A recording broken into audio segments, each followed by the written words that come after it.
Hello, my name is Annie Strasser. For my internship, I worked at the Apple Tree Learning Center here in Rexburg, Idaho. I completed my internship during the spring semester.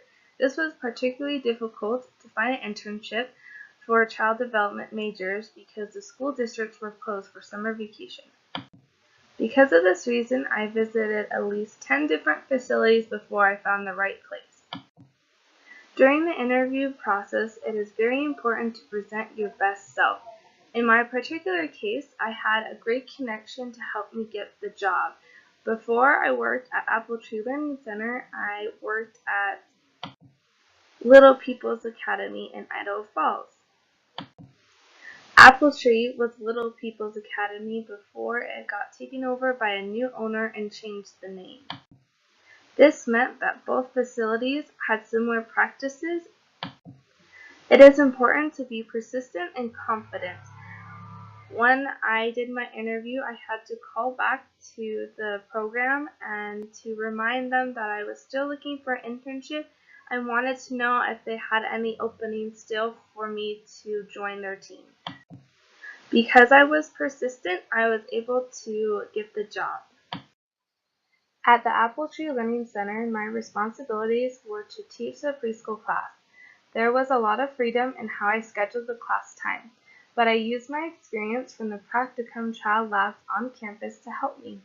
I understood how to balance active play with quiet time to help children foster their learning.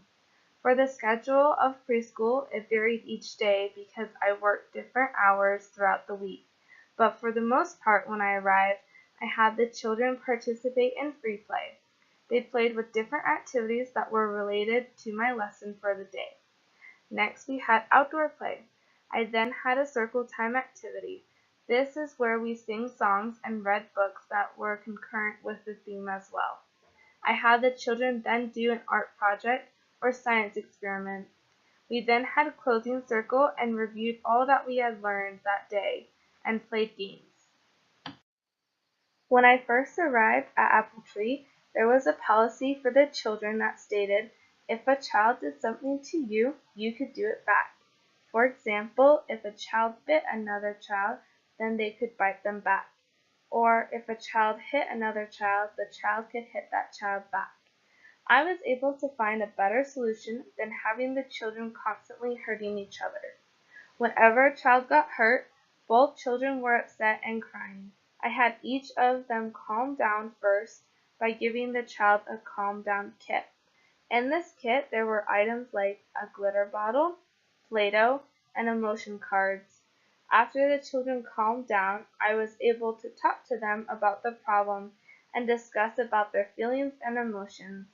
We discussed other solutions of how to deal with our emotions than what was first done.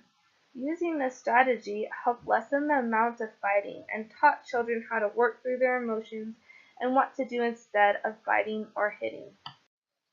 This picture talks about different strategies children can use to help them calm down when they have strong emotions such as anger or sadness. These different strategies can help children to relax and release tension. They can distract them and to teach them about their emotions. This is an example of what a calm down kit would look like. It has different activities the child can choose from to help them feel better and to calm down. I have found that most children enjoy looking at a sensory bottle or playing with Play-Doh. When working at the child practicum labs on campus, it was a great start for me when teaching because I had a team of teachers to help and assist me. However, at my internship at Apple Tree Learning Center, I was a solo teacher and had my own class of children. This was a new challenge for me because I was able to learn on my own what worked and what didn't. Being on my own made me realize that I had to be prepared with a lesson and activities each day. I also had to have backup activities prepared because sometimes what I had planned on doing didn't work out, so I needed a new activity to keep the children's interest. While studying at BYU, Idaho, I realized that a lot of my classes applied to real-life experiences at preschool. Classes in particular that helped me were Child 210, which studied child development, Child 300, which studied infant and toddler development, and Child 310, which studied early middle development. But the most important class that helped prepare me for preschool was the class ECD 360. This class taught specifically about preschool and development. I found this class helped me to learn how to create lesson plans and make age-appropriate activities. Another important lesson I learned was how important play is.